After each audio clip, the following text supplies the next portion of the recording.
Right, so with the narrow victory over Cody in our first round, we progress on to round 2 against Kopiuyt. I don't know exactly how you pronounce that, but that's what I'm going to say. So we can look at Kopiuyt's lists. He's got a scary line on our list, and that sort of basically makes a decision for us that we can't easily send Songhai first. Even if we reckon that, he might send the Abyss list. That's basically just, I don't know, hubris. Yeah, we can't risk sending our Spellhigh in to get butchered. And at worst we're in a mirror if we send the Abyss, right? Take the Abyss mirror. Our lists are pretty similar. Meanwhile, Kopi, I call him Kopiuyt, respects that we might go Songhai, so he picks Lion-R for the blind game. Looking at our replace, yeah, we've got Spectral Blade, Blood Tear, and Spectral Revenant. Obviously, the Spectral Revenant kind of has to go. It's just way too far away to be hanging on to this for 5 turns or 4 turns, whatever. But the Blood Tear and Spectral Blade choice is a bit interesting. You could lead with a Blood Tear Alchemist and ping 1 damage on a Windblade. You can't really do both very happily because the Blood Tear on the tile will just die for free. And then yeah, that's not feeling good. Could maybe do it, but then a problem of going double twos is that you sort of feel like you're running out of cards a game, top decking a lot. So kind of make a choice between whether we want to do Spectral Blade turn 1 or Blood Tear turn 1. The Blade kind of allows you to face up to Lion-R's strong minions a little bit. You could argue that you could just keep the Blood Tear for if you get Silverguard Knight, and then you can ping it and then clear it. So maybe that should be the consideration there. I'm not keen on playing Blood Tear Alchemist as my turn 1 play. It gives you a little bit of tempo for their first minion, but then it just dies and goes away. So let's see what I actually did. Yeah, get rid of the Blood Tear. Maybe. Yeah, away it goes. And yeah, hover over the Void Pulse there, thinking probably replace that. Early on, the Blood Tear is probably just better than the Void Pulse, so we see that replaced away. And Sloth is pretty alright to keep hold of. So yeah, our turn 1, we could Riftwalker here, but we could Riftwalker here to hit the Healing Mystic. It uses our mana a little better. But I kind of just want to hang on for Rifty. If they it usually finds a good spot to get played, and it's nice when they play into it that you actually have it on hand to punish and haven't replaced it earlier. So yeah. And then I guess the nice thing about Riftwalker as well is what I was mentioning for Silverguard Knight is that there's a good chance that we can use that damage to clear it off. Although, actually, if they play a Silverguard Knight, I'd definitely Sloth Guard anyway. So maybe, well, we replaced into the Riftwalker anyway, so yeah. But yeah, I'd like to hold on to the Riftwalker and just play the Blade here. It makes it attacking with the Healing Mystic hard, and I don't really fancy sort of throwing this out for 2 damage on the Mystic or losing it to an Argene hit. So here, our whole hand is decent. I'm very quick on the Sloth play here. So maybe I don't replace anything at all, which I think is pretty reasonable. This stuff is all kind of good. Usually most games you will replace, but sometimes you don't have to if you think everything's good. If I ramp to 6 mana, Riftwalker and Night Sorrow Assassin is also a combo. If he comes down and plays an Iron Cliff, maybe could do something like that. But yeah, I'm obviously quite happy just to red tile here clears the alchemist. I can't clear his mystics. They've obviously been placed back. The play is going to be red tile to kill a mystic, and then like I can walk onto it. And then yeah, it's always quite nice to like then blue tile them.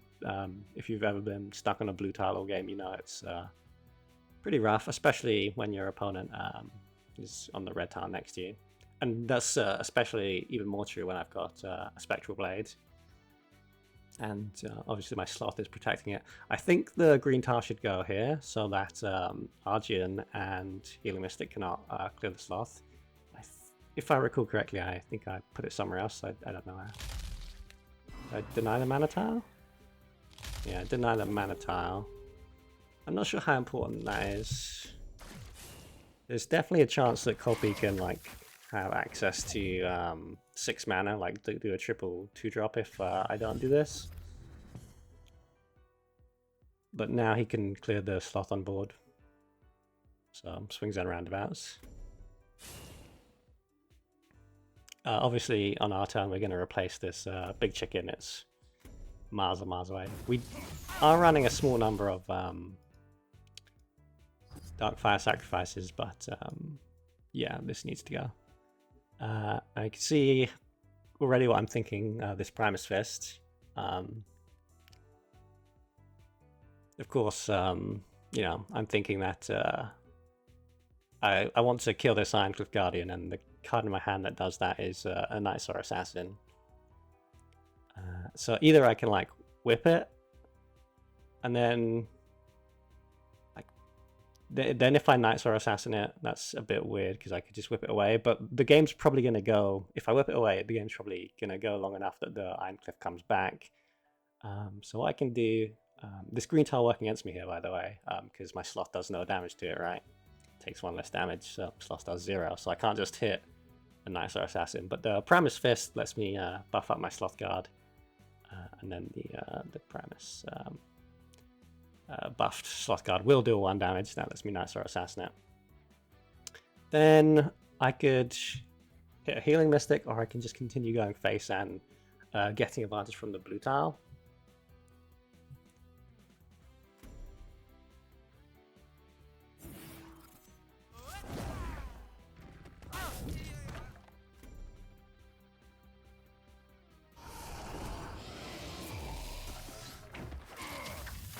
And I actually keep the big chicken here.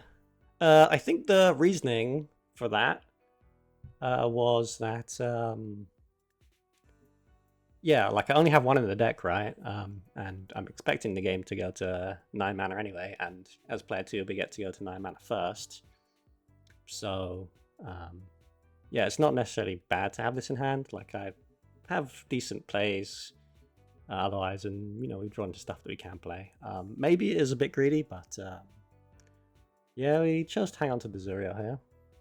Interesting. No, that's right. He's only on 5 mana. I was gonna say if we didn't clear the Healing Mystic, he can do. Oh yeah, that's why it was in my mind, because he's got a Sunriser. Yeah. So if we cleared the Healing Mystic, they can't do this play that hits here. And obviously we kind of had to position a bit like this, because we need to buff our unit first. So this is really quite a strong play from Kopiuyt. Yeah, and if I'd like put the Primus Fist up here, then the Sunrise would just go here anyway. I wonder, it might have been an idea to play my Nightstar Assassin away from the blue tile, actually. So like do Primus Fist here and then Nightstar Assassin here. Obviously that still falls into the same Sunrise play. And as it is, Kopiuyt uses the blue tile finally in his favor to clear off my Regalia. Not Regalia, what's it called? Spectral Blade. So here, yeah, quick to clear the Sunriser and get it away from me. I think the plan is to do like Riftwalker, Whip, and then Void Pulse. but you'll see I just don't Void Pulse, which must be a mistake. I mean, we'll talk about it when we get to it. But for now, we'll just think about the replace, because we could replace a Blood Tear, and we could replace, again, Zuriel. If we're using a bunch of cards in our hand, like maybe the Zuriel is now a bit too greedy. But then, you know, you can, yeah, what's the word? Get in a sunk cost fallacy, like, oh, I didn't replace it last turn because I was thinking about that. So I now shouldn't replace it because I made a mistake last turn. I think it's still alright to hold on to the Zuriel. It could be a big swing play when it comes down. So maybe Blood Tear Alchemist is the replacer. And then, yeah, you'll see what I can only describe as, I don't know, just a lapse in judgment. As I don't Void Pulse the Sunriser here, just to clear it off, which, I mean, obviously I should, right? If I'm gonna do like this, like the sort of logic is that, oh, I can just sort of Void Pulse it at any time. It's on 1 HP and it's no threat to me right now. What if I draw another Riftwalker? Then, you know, I'd clear it for free. But that's just a bit of a nonsense, really. It's not the play. You should just clear it now. Especially, like, if we're not going to clear it, then we should have just, like, whipped it all the way up into a corner or something, you know? So it's even further away. Because, yeah, that's going to be a trouble. And we'll just continue going face here. Stay on the red tile. That's fine.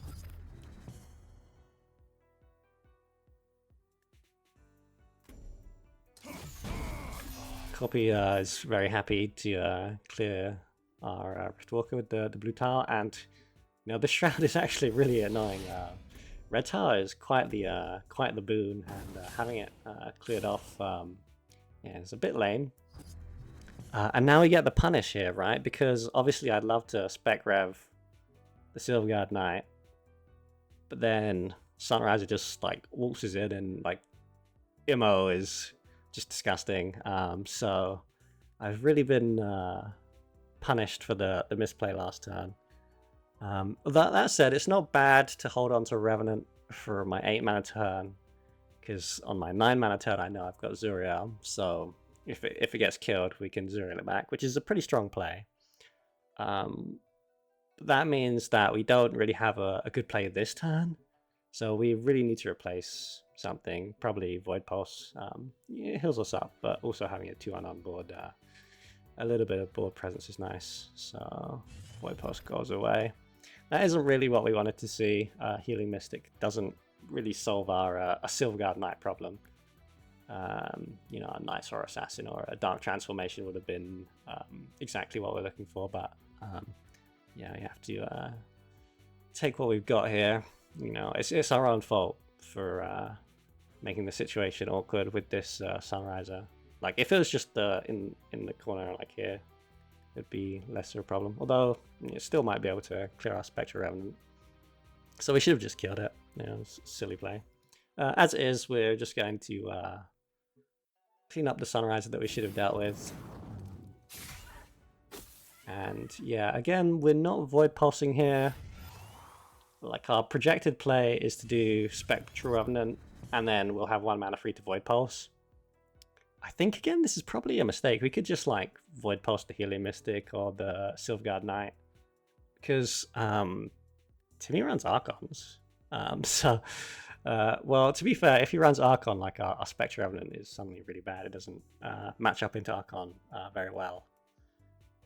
But yeah.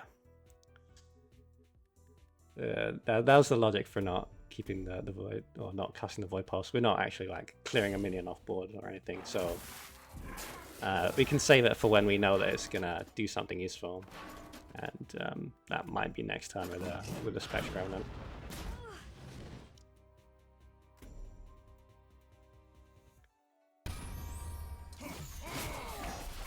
And Regalia is a bit scary, yeah. And this hasn't worked out pretty poorly. Revenant into a 3/3 Silverguard is a lot less sort of awesome than into a 3/5 Silverguard. And yeah, I'm behind on board against the Regalia. Ordinarily, Sloth would be like a pretty good response to Regalia, but I have nothing on board and I'm provoked. I do have plays here though. I can, with my Spectre Revenant and Void Pulse, I can, for example, clear the Silverguard Knight, hit the Windblade, and then finish it off with the Void Pulse. Or I can similarly play the Spectre Revenant, clear the Silverguard Knight, and then clear off the Regalia with the Void Pulse in a general hit. Or there's also another pretty decent play here with Sloth, Rifty, Void Pulse, where we put ourselves again on red tile. Put the blue tile probably on the Silverguard so we can hit that. And then we can Riftwalker, the Healing Mystic, and the Silverguard, and then Void Pulse off the Windblade Adept. And then in this scenario, we probably put the green tile on Arjun, so that Arjun can't just hit and clear Sloth, so that Healing Mystic has to hit it as well. And then, you know, we'll be set up for a Revenant next turn. I do none of these lines. I do something similar. I like clear the Windblade Adept, but I think when I do this, I should just stand on the blue tile. Not like when Kopiuyt's got Regalia, like it's like I'm on blue tile all the time anyway, because I do no counterattack damage. And I can save myself 4 life here. Obviously, I do need to consider and play around Immolation, but you can easily have the Spectre Revenant on this tile while Maeve is on the blue tile. But yeah, I kind of want to run. I don't put my Spectre Revenant in this spot, and now I have to run away here. So I end up taking some unnecessary damage. On review, I think probably knowing how the game pans out a little bit, like we maybe should just take this opportunity to clear off the Regalia now. Like if you let them have it for multiple turns, it's yeah, pretty rough and annoying, and they get a lot of free healing and free value and damage off it. Now there's a clear chance to do it with the line I mentioned of having Maeve on the blue tile. You know, Spectre Revenant to clear off the first charge and then hit and ping.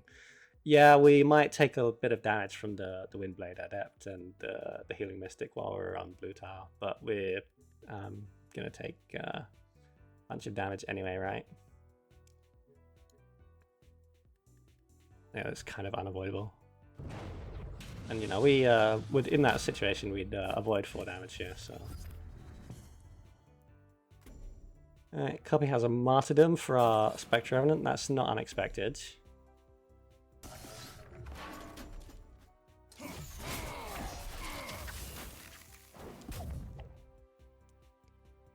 But I think this also comes with a Twilight Sorcerer. Yep. So the first thing we should probably be looking at is like how much damage Kopiuyt's got, because obviously I'm a bit scared right now. He's got 4, 5, 6, 7, 8, 9 damage on board, and we're on 15. So we've got a 6 HP cushion. At 7 mana, and with Kopiuyt's deck list, that's a little difficult to get. So we probably have, you know, a safe turn where we don't have to just worry about dying, but we also can't like hemorrhage damage. So we're looking to replace it. It's probably Archon Spellbinder. Like that's got a Martyrdom back. I think there's also a Sundrop in the pool from the Sunrise earlier. But I mean, there's a pretty good chance he's got a Martyrdom. It would be, I don't know, pretty absurd to disrespect that. So I would replace the Archon here. And then, yes, looking at this Regalia, now we also have another chance to clear it with Slothguard. You know, we can again do the red tile play and Riftwalker. Especially because in this sort of situation, we could draw a 2-drop to go with our 4-3-2, or if we draw a 4-drop, We could Dunk Fire, sacrifice it. You know, maybe get rid of the Riftwalker, or if we think the slot is weaker, it'd probably be the Riftwalker. 3/2's typically speaking a weaker body. That play is a bit. I mean, it would really be something we'd consider if we hit with the Arcana play that we want to do, because yeah, it clears the Regalia, but like our board is then kind of weak if it's just Sloth and Riftwalker. Like the Riftwalker will just get hit by a 2/1, but at least that would clear off the Regalia. I don't think it's bad to go for the Zuru here though. I think you know, we've held this in our hand for so long, and we should be safe, as I mentioned, to dying next turn. We're probably not going to. And there's a lot of good Revenant spawns, like, yeah, this entire section of the board here is good. If we, you know, get a hit, then we can probably move on the blue tile and clear off the Regalia, or we don't have to go on the blue tile, it's up to us. One thing to remember here is that Kopiuyt plays Zuriel. Not Zuriel, Decimate. Actually, he also has a... Does he also have a Immo in his pool? Did he Immo us already? Maybe that's what I was thinking, because I think I end up not replacing the Archon. Did we get Immoed? I don't remember. But yeah, what I do remember is that I was thinking about Decimate a little bit here. So when I play Zuriel, I play it next to me. And then I get this awful, awful Revenant spawn here.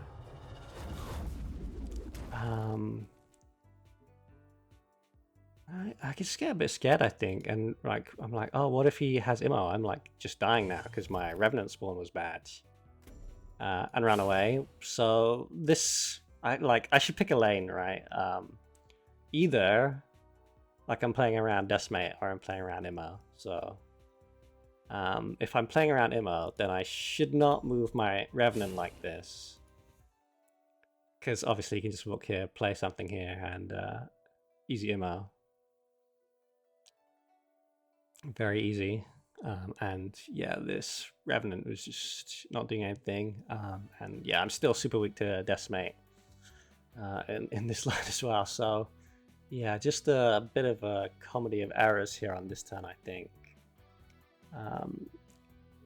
Yeah, it's just real rough on...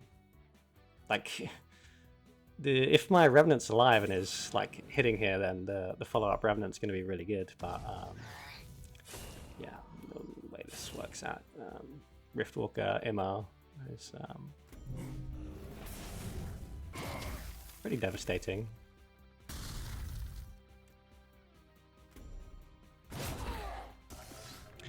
Then with this hand, like again, I should just replace Archon Spellbinder. Like, even though the Martyrdom is gone, like I'm so miles. In fact, I'm probably on an even worse position than I was like the other turn when the Silverguard Knight was on board. Like, I really haven't made any progress, and Kopiuyt's board is now arguably stronger, or basically as strong. And my life total is less good. So yeah, this is pretty bad. If we count the damage on board, he's got 1, 2, 3, 4, 5, 6, 7, 8, 9, 10, 11, 12, and I'm on 13. So we kind of have to do something now. Yeah, we do not have time just to sit on an Archon. I think one nice play we can do is we can Revenant... let's see if I replace anything. Maybe I just don't. Oh no, I do replace Archon. That's good. So, you know, I mentioned I'm close to dying, but Healing Mystic helps out a little bit there. But again, I actually have another opportunity to clear the Regalia with Revenant onto the Sorcerer or something.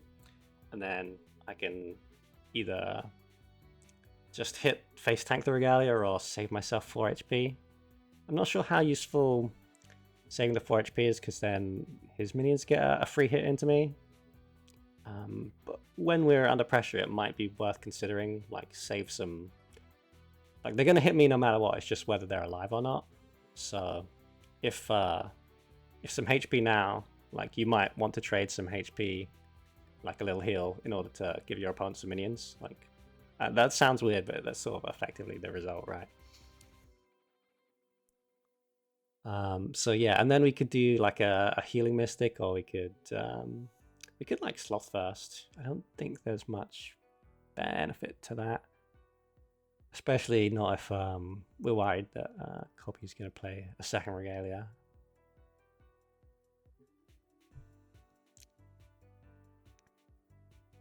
Also, if we clear the regalia, that actually, like, if we clear the sorcerer and the regalia, what that'll do for us is clear off 1, 2, 3, and then 4, 5.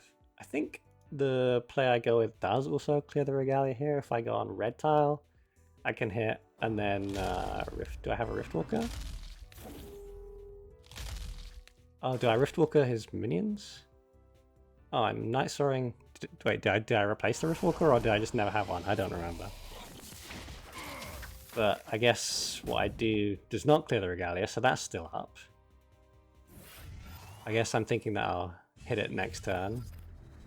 But actually, this play is really, really bad. Like, everything I have dies on board, and he's at 9 mana. So this is another dire play. It's just, I'm not sure why I went like this.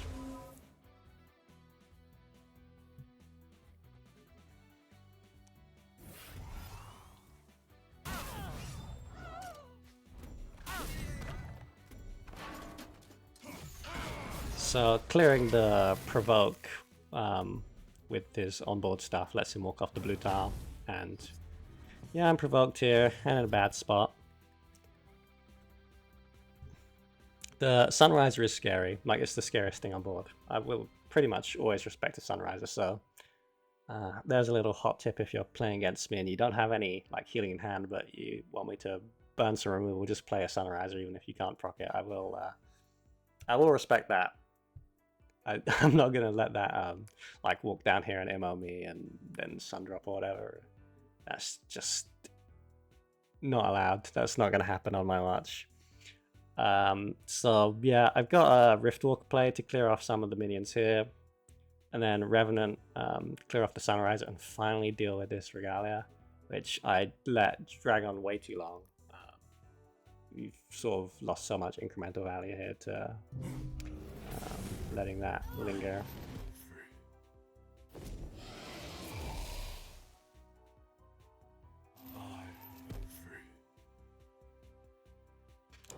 I don't really want to hit the Silver Guard. I think I'll just like lose too much HP over time hitting that. I'm just hoping that I can like Dark Terminus or something. I think Kopiuyt's gonna come down with a bigger minion that is gonna take off my Dark Terminus. Yeah.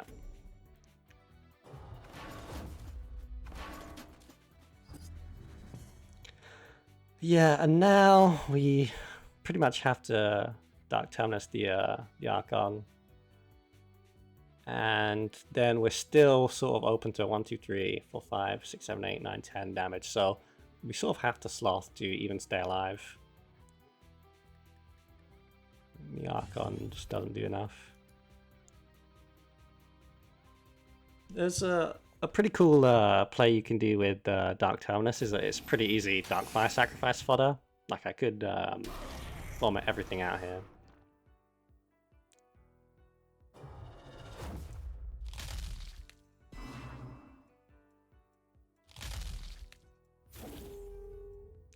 There's always interesting choice on the tiles here.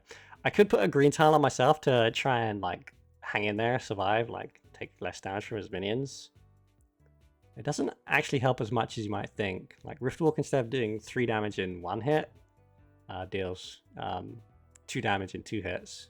Takes 2 hits to hit it. Healing Mystic is an improvement.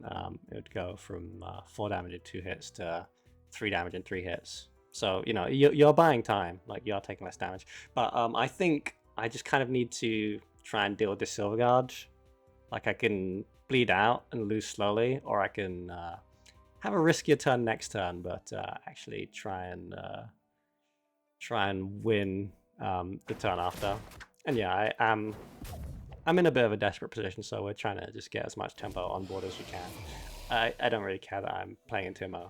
Yeah, like if he has it, I'm dead anyway. And I do, throughout the well played, I feel like I have lost, but we're not just dead on board.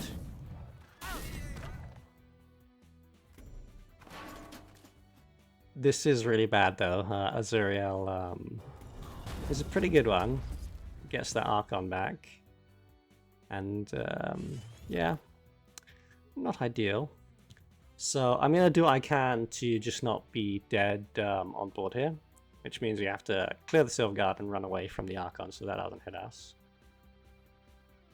Then our Rev can deal with the Riftwalker, and then the Ghost Links can bloody block for the Healing Mystic being able to hit us, and then the Paramus Fist is body blocking for the Archon to be able to hit the Ghost Links. So we do have a play that, you know, gives us a chance.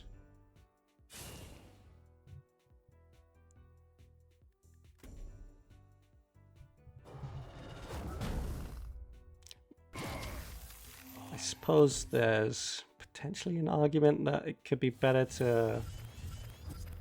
Nah. Anyway, it doesn't matter too much because Kopiuyt's got the Riftwalker and that's exact lethal. So, yeah, some pretty significant misplays there from me on hindsight, causing the defeat. Even though I made some disappointing misplays that game, it was still actually kind of close. And, you know, I still know it's my best bet in the matchup, especially like when Kopiuyt's picking first. He picks Lionar. I'm not going to send in Spellhide to get slaughtered by that. I'm not a masochist. Although, you know, Spellhide always can win if you just get the God Hand.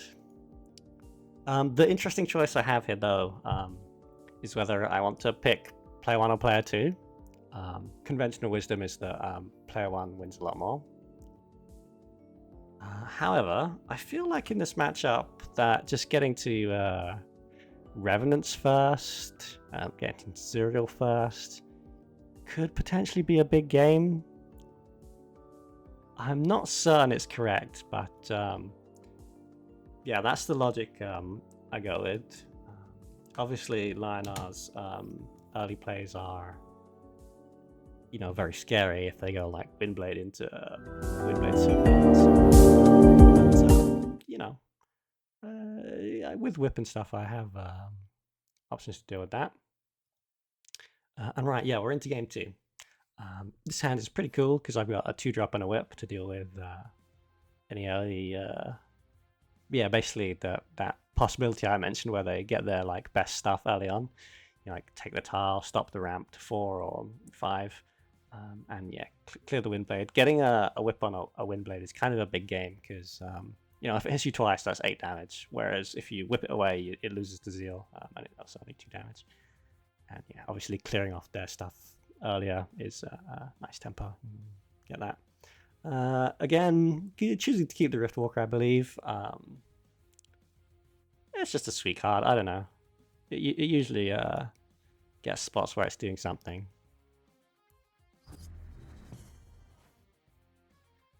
It just seems like pretty plausible that I might cast it on turn 2 or even turn 1 if he like opens with Blood to your Alchemist.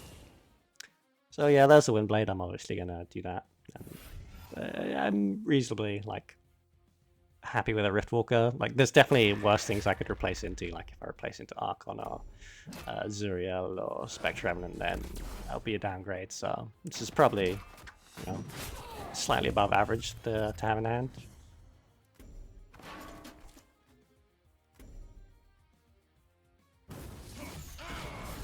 So Kopiuyt plays the Silverguard behind him and then hits the Healing Mystic. I replace my Void Pulse into a Nightsor Assassin. So now that my Healing Mystic's been hit, it's actually like a pretty appealing trade to Or it's more appealing because he hit it. Like a 2-3 is a better trade for Kopiuyt than a 2-1 into Silgard. I'm also like quite what's the word? Incentivized here, I guess, to like take the mana tile, play a Primus Fist, just for tempo reasons. That means that I actually will deal 3 damage to the Healer Mystic, so the Riftwalker can clear it, and I can hold on to that Nightsaw Assassin for any Iron Cliffs or such that come down. So, that seems to be a very good line of play to take here. Interesting choice actually on where to put the Riftwalker. Like, you can obviously put it right next to them, but damaging, if they just hit it, that's damaging them isn't super useful. On the other hand, like if I just play it here, he can like drop his own Riftwalker and get a nice spot there. I could like move myself offset, so that's a little bad, but there are advantages to being in the center row. You've got the most mobility. Yeah, I just put it away. Like if we can also like limit his positioning in the back row, he obviously can't move through the general. So yeah, just keeping it in a safe spot seems like something worth doing. Yeah, the Red Galley comes out and clears my Primus Fist. Unfortunate.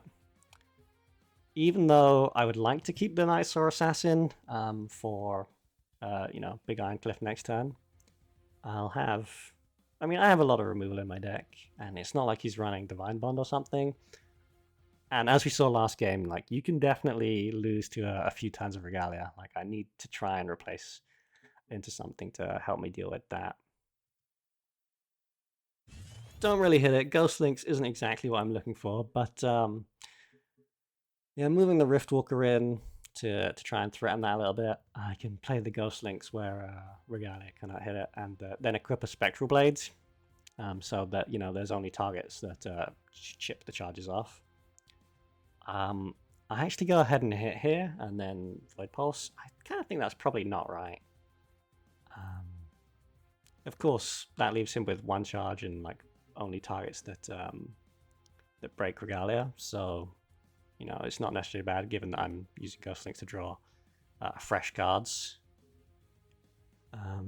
But yeah, like, it's nice to get like the full clear, or like it often feels wasteful to like spend resources to half clear something, and it usually feels pretty good to like know that my Void Pulse is gonna clear the Regalia, whereas like this way, like maybe it doesn't. What if he equips another Regalia? Then that's not good for me. But yeah, I do go and hit here. I just like use everything.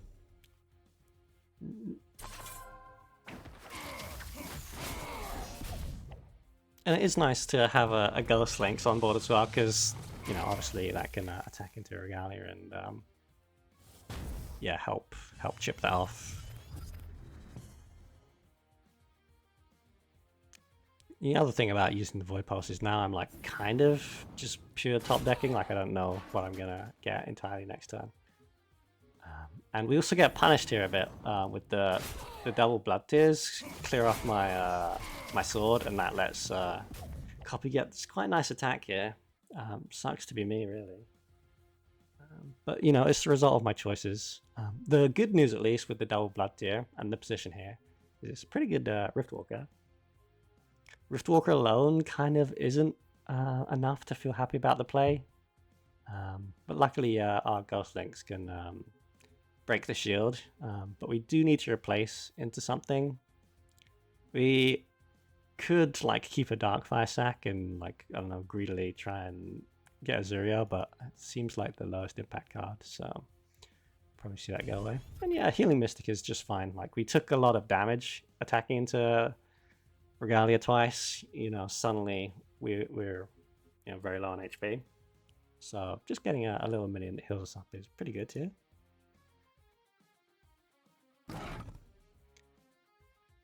The consideration then is like, if our Riftwalker is here, and this one's probably going to move closer then.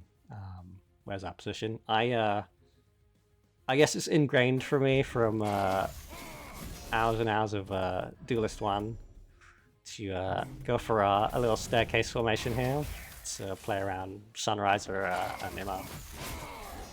And actually, it's also kind of not too bad for our Heliomystic, even though it's a long way away to threaten the tile.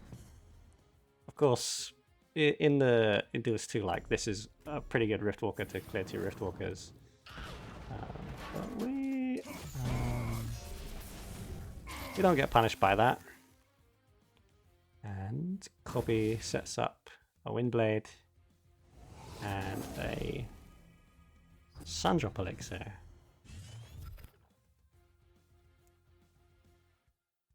I'm going to... So obviously I could walk here and like I could trade either of these, like the 2/2 into 2/1's like a fair trade. Like you would take that a reasonable amount of time, like just to clear their board and stuff.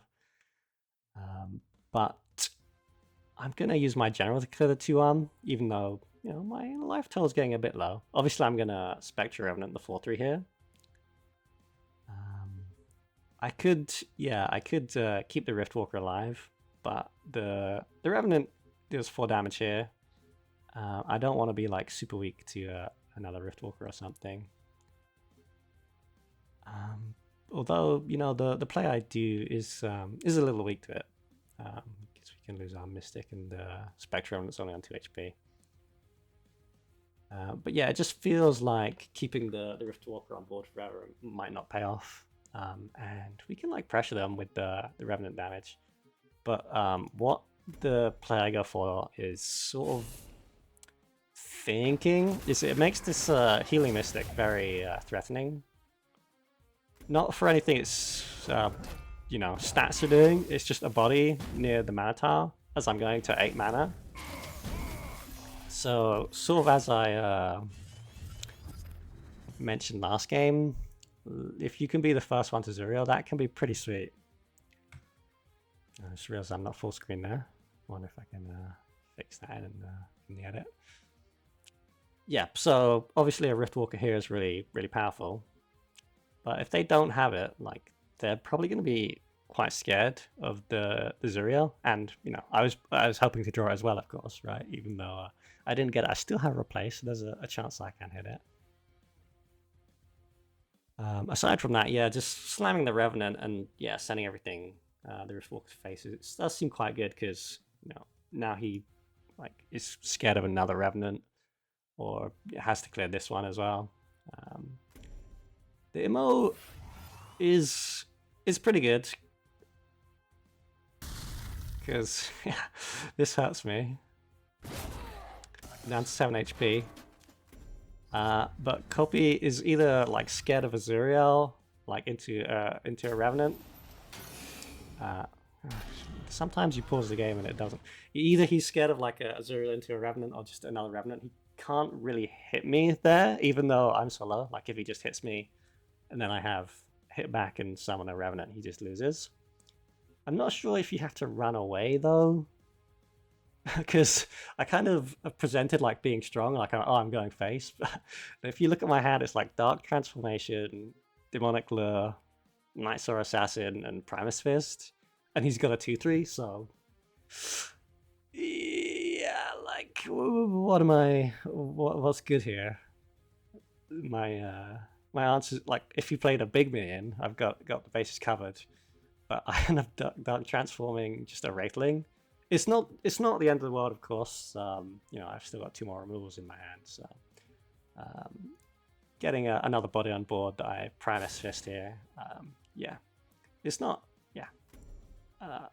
bad. Like these little bodies actually are a bit of a scary threat, like 1, 2, 3, 4, 5, 6, 7 damage, he's in 10. But I'm also very low. I'm not exactly scared of dying next turn because Kopiuyt doesn't have like Tiger MO. But yeah, it's not exactly a powerful threat level on board here. But kind of sometimes when both players are on this like weak situation, like even just a few goobers, is what it does. Kopiuyt with the sad little demote because he has to decimate his best players to decimate my guys. So I guess it would have been interesting if I did have the Zurio. Like, would I have played it around decimate? He only runs one. Maybe, maybe not. Really nice replace here. And it's obviously really good for me that he doesn't, with his 4 mana and like would he have 4 or 5 other cards in hand? Like he didn't have a 4-drop to complement his decimate. So we kind of both trade some weak turns back and forth here. But now I finally got a good one. I think, what was it? I had a Darkfire Sacrifice I replaced. Really good to see Archon come off that. And now it's a pretty easy turn. I'm obviously going to Ghost Links and Archon. And yeah, with our like removal in hand, we don't have to like just run away and just be scared. Again, as I mentioned before, Kopiuyt's deck doesn't have like loads of burst, so yeah, I don't just have to run away. But neither do I want to just like run towards him. Like if I, take a few hits, I could just lose. What I go for is I'm just moving a little bit towards the Mana Tower. And I kind of get paid off here because I draw a Spectre Revenant, and then that can either go with like a Blood Tear and a Void Pulse once we're on 10 mana, the rare 10 mana play. Or Archon gets Martyrdom, that's not exactly unsurprising. Martyrdom, and then Twilight Sorcerer here. Yeah, I replaced the Void Pulse, back to a nice healthy life total. And we have a pretty fair play here with this 10 mana play. Our Ghost Links can ping off the Twilight Sorcerer, and then Night Sorrow can clear that with 3 mana and 7 mana on the Revenant. Can put him to 4, so he obviously must kill the Revenant because it can't afford to let it hit anything again. And we've also got a 4-drop on the field, a 4-attack unit on the field.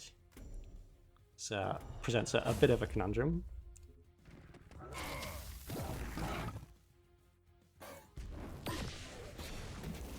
Positioning on the Night Sword Assassin is worth discussing here. This may be wrong. It might be better to play it above. Obviously that's weaker into like a Riftwalker, but yeah, I don't exactly need to be defensive here. Like this is sort of a more walling position. You can't like connect units to me very easily, I guess. I don't know. Probably blocking him off for above might just be better. It means if he wants to do it AoE, it has to be here rather than here. I'm not sure. It's not worth thinking too much about, but yeah, it's you should always consider at least somewhat your position. T-Sork into an Immo.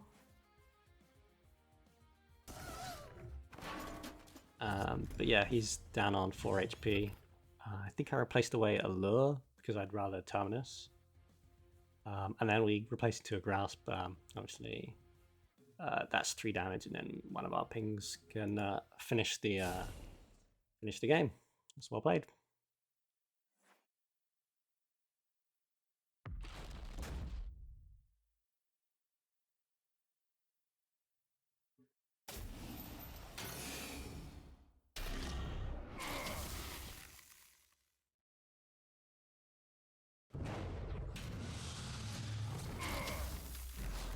Then yeah, in game 3, similar logic for the other games.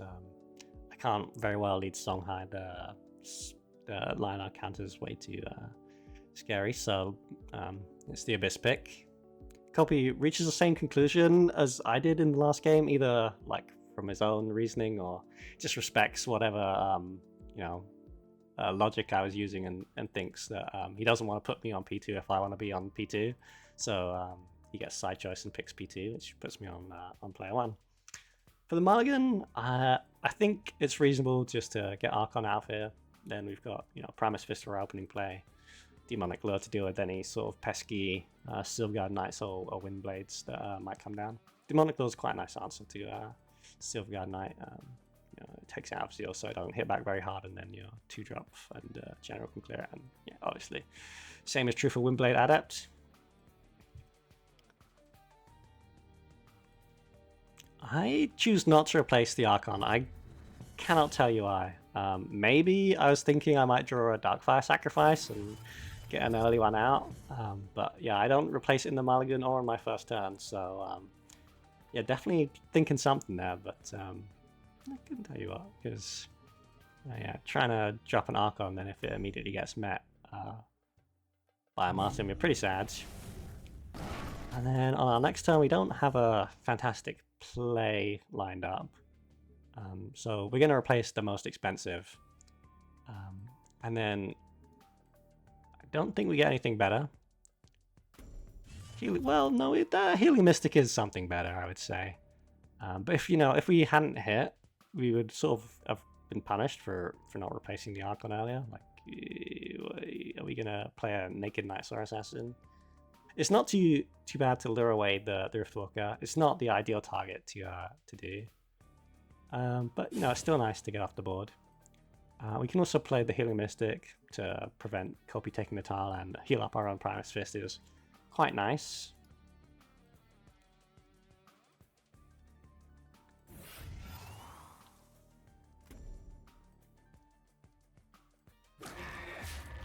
And with the defensive play that he's taken with the Riftwalker and the sort of not moving forward, we have a really good chance now of getting oddly rewarded for this Archon keep.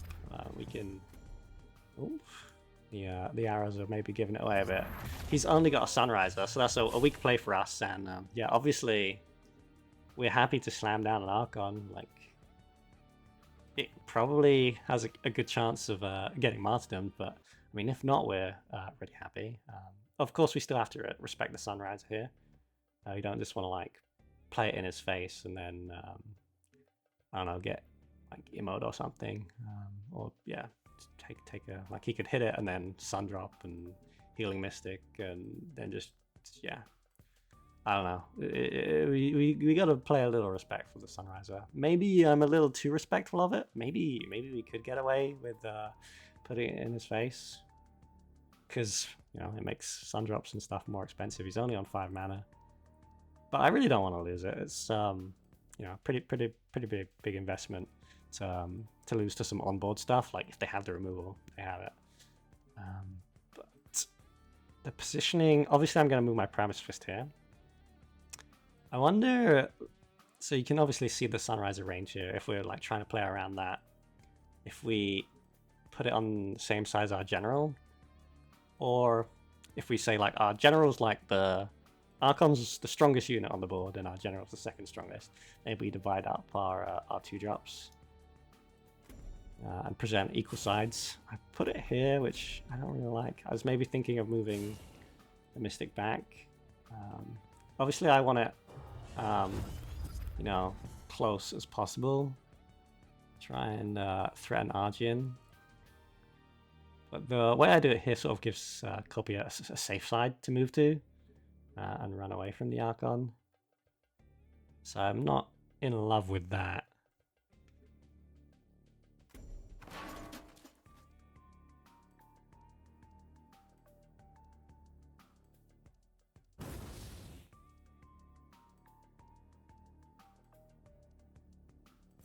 Interesting play with the Tempo Mystic. Makes me especially feel like he could have kept in hand and he'd be at 6 cards. It makes me feel a bit that he's got, let's say, 2 or more cards in his hand that heal, if he's happy just to throw that out for tempo.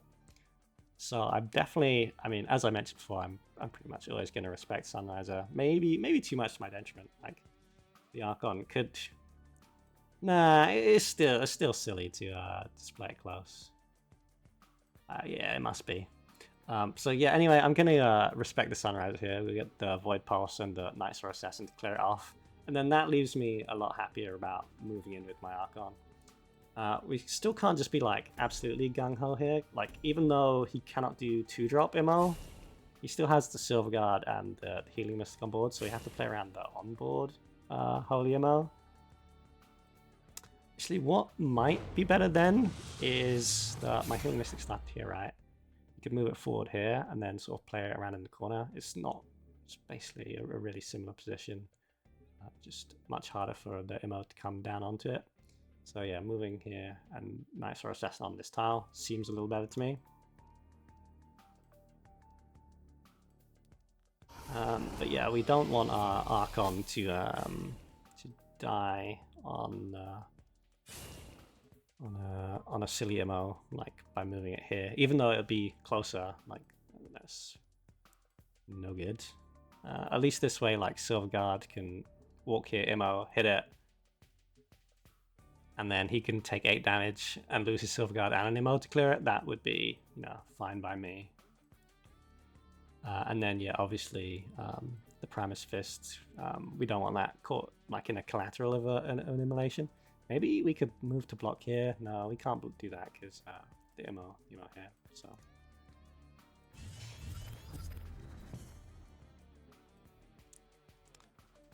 Although, all that said, that he can't 2-drop MO, we forgot something.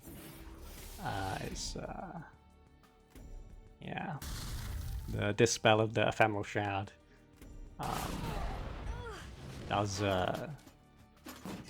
allow the MO plate to come down, and yeah, then the position.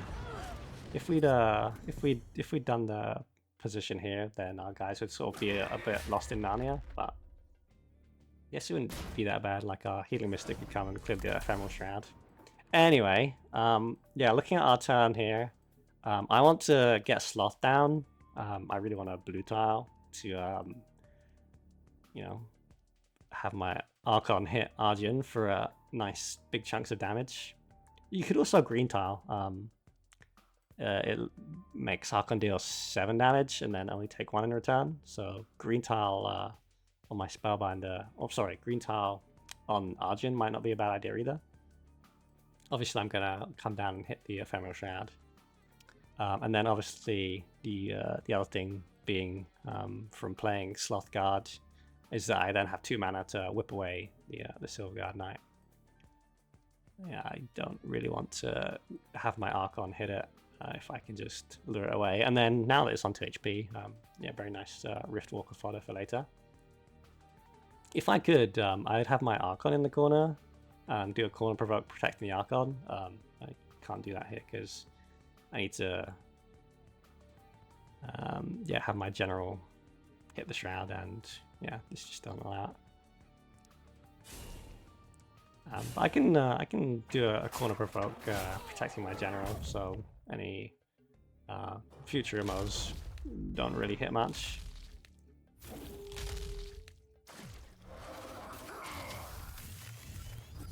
I green tar my own Archon. Just I'm like thinking along the lines of like, oh, if it's I don't know, gonna be doing minion combat, like maybe being on a green tile is better, but maybe this I have to put the green tile down in order to get the blue tile out for the free hits when yeah, I'm hitting red tile onto blue and hitting my Archon onto blue. But it's actually a bit of a punish here because you'll see that it means my Archon only deals 7 damage to Ironcliff Guardian. So I have 2 objectives for this turn. One is to keep my Sloth Guard alive so that Kopiuyt gets stuck on the blue tile even more. And the other is to clear this Ironcliff Guardian. The play I go for is like absolute... it's a rope and a fail, basically. Like I don't come up with a plan I'm happy with. So let's see if we can think of something better on the review. I think there's 2 lines here. One would be to Riftwalker to right, so the first main thing we're trying to do is clear the Ironcliff. Yeah, no, the secondary objective is to keep our sloth alive. If we lose it, it's fine. We could also consider Darkfire sacrificing it. If that were, you know, something we were interested in, it is probably not. Like, the provoke is more important than like a 2-1 body. The 1-2 provoke is a lot nicer. So yeah, as I was saying, the ways we can clear Iron Cliff is pretty much always going to be 7 damage from the Archon here. I don't have a hard removal. But then how do we get the extra 3? So we can either go 2 from Riftwalker and 1 from Blood Tier. You can get 2 from General and 1 from Blood Tier, or you can equip the Spectral Blade and get 4 from General. So yeah, a Riftwalker here, like then a Blood Tier would clear the Iron Cliff, and then that leaves us with 2 mana left over. We can equip a Spectral Blade and come and clear off the Windblade Adept, and that leaves our Provoke alive, which is, as you say, something that we you know, are considering that would be a benefit for us to keep him stuck on the blue tile so my Archon can continue to free hit. The other line of play would be to Archon, again, hits the Iron Cliff. Maeve comes down here and puts the Iron Cliff to 1 HP. Then we could Blood Tier to do the last damage. And then we can Darkfire sacrifice the Blood Tier and summon the Revenant to clear off the Windblade. So I think those are the 2 lines. I think option 2, where we play the Revenant, I think we probably got a little better positioning. Option 1 is nice because it clears off the stinky Silverguard here. And, you know, we keep the Revenant in hand for next turn, so we've got a strong play next turn.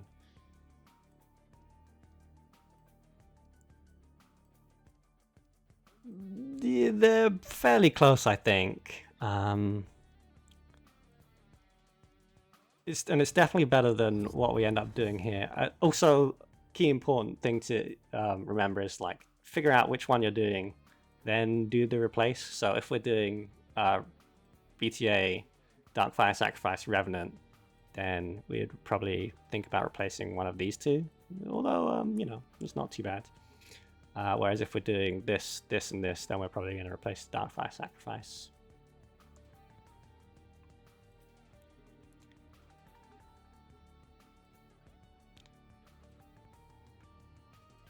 So I kind of, yeah, don't really spot either of those lines of play very well. And then I'm just like, oh, I'm gonna hit my Revenant into the Iron Cliff. At least this way, you know, I get to hit face with my my Sloth and Maeve. Puts them down to 9, which is not too bad.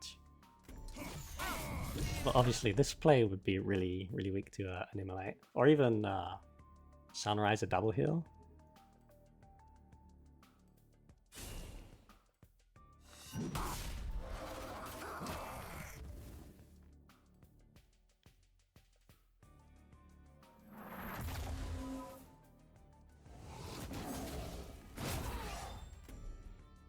Yeah, Sunrise a single heal, and the Windblade had to hit into the Archon because Archon was on the green tile. So finally, the green tile did come to fruition. At least it paid itself back there, even though it made me do a pretty bad turn last one. But we're on to a new turn now, so don't worry about that. Looking at hand, Darkfire Sacrifice is obviously sort of the quote-unquote lowest impact card. I've got a bunch of middling minions, but what it would do is like help me like turbo out my hand. So we could consider replacing it. If we think the game's going to be quick, we might want to hold on to it. If we suspect the game might still go on for a little bit, yeah, probably replace it. And then the other thing, like what we're looking to do in our turn is clear this Sunriser. So we can either do that with the like Riftwalker and general damage, or we can just like equip a Spectral Blade and hit it. Riftwalker's probably looking quite nice onto these 2 minions. If we if you want to keep Darkfire Sacrifice, like maybe Lynx could like draw us up, so it's sort of like a free roll. But we're going to replace the Darkfire Sacrifice there. This gives us the option to like Blood Tear, ping, Night Sorrow. I don't love that, especially like we don't have a second hard removal option in our hand, so hanging on to these for a future turn is pretty sweet. What it would let us do is if we did Blood Tear, Alchemist, and Night Sorrow, we could get another hit in with the Spectral Blade, because that's 1, 2, 3, 4, 5, 6, 7, 8, 9, 10. No, we don't have enough mana to do that. Although if we'd kept the Darkfire Sacrifice, we could do all that. Although, you know, if we could Riftwalker and then Night Sorrow Assassin that, but that's obviously going to leave us pretty open to an AoE. So, yeah, I think the line of play is reasonably fair to do the Spectral Blade hit, and then we're sort of left over with enough for a Ghost Lynx. That's fine by me.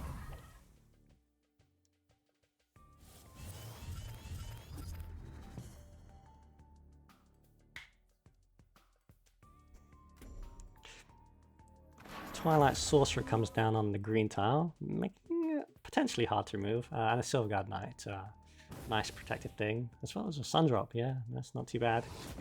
So the Sundrop means that even though we have like good amounts of damage in our hand, we're probably not going to just try and go for a mad aggro play this turn. We'll probably need to do a little bit more maneuvering before we set up a lethal.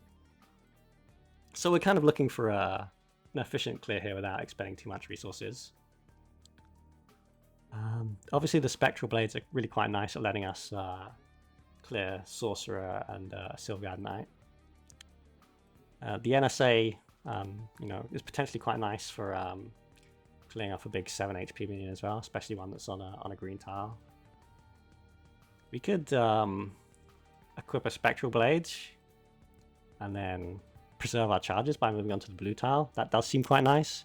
And yeah, Lynx can either set up the 1 damage needed for a Night Sorrow Assassin, or the 1 damage if we move off the red tile onto a blue tile, the 1 damage that Maeve would need to finish that. Or we could stay on the red tile and lose an artifact charge. I don't love that as much, actually. I think I'd like to achieve 2 things by moving onto the blue tile, which is move closer to Argian and preserve Spectral Blade charges. Then if I do it that way, I mean, I'm probably going to use the Night Sorrow Assassin either way.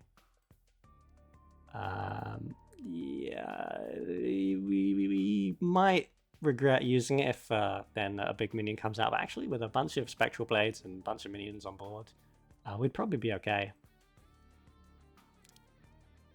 I kind of like moving to the green tile, sorry, the blue tile here. Lynx takes the red, deals 1 damage. Spectral Blade deals the remaining 6 here. And then you can do like Blood Tear, Night Sorrow to finish off the Silverguard Knight. And we have 2 mana left over. Can't do the rejuve.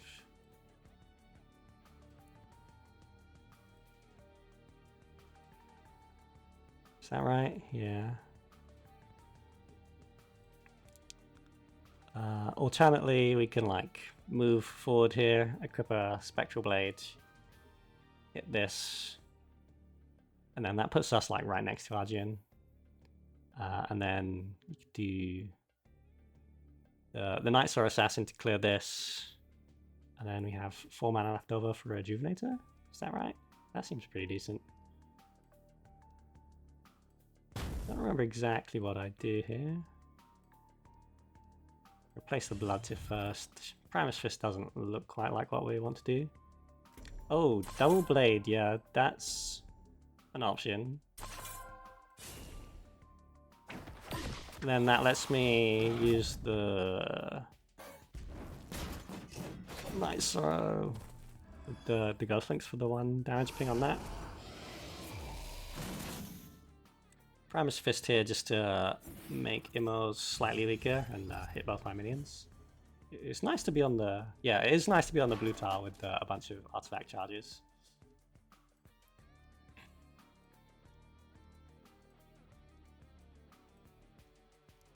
So Sloth Guard comes down. Let's copy clear off this Night Star Assassin for free. I'm not quite sure what the oops is. Obviously, you know, kind of obvious play, obviously the obvious play, is to whip away the Iron Cliff.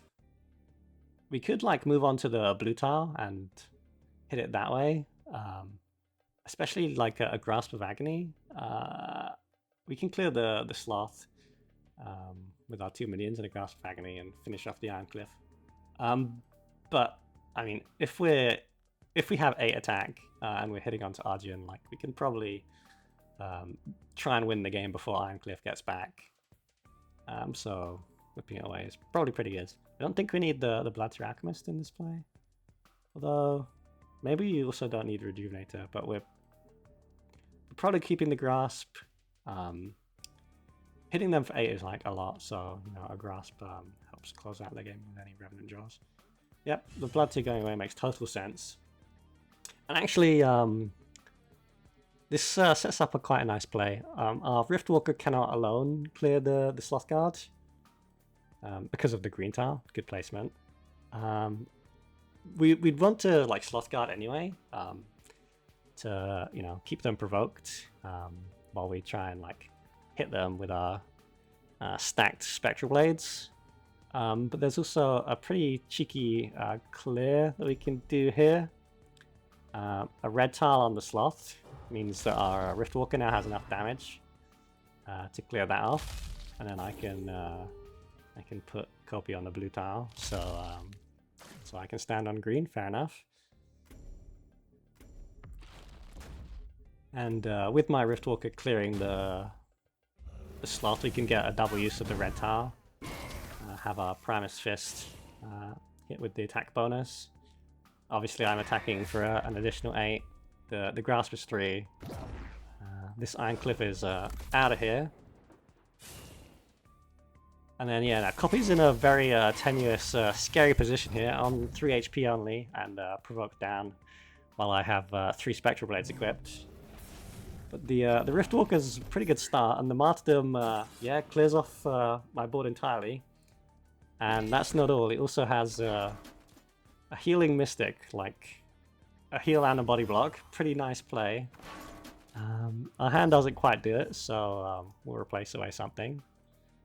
Looking at Ghost Links is the lowest impact thing. Yeah, replace into lethal, and that's GG.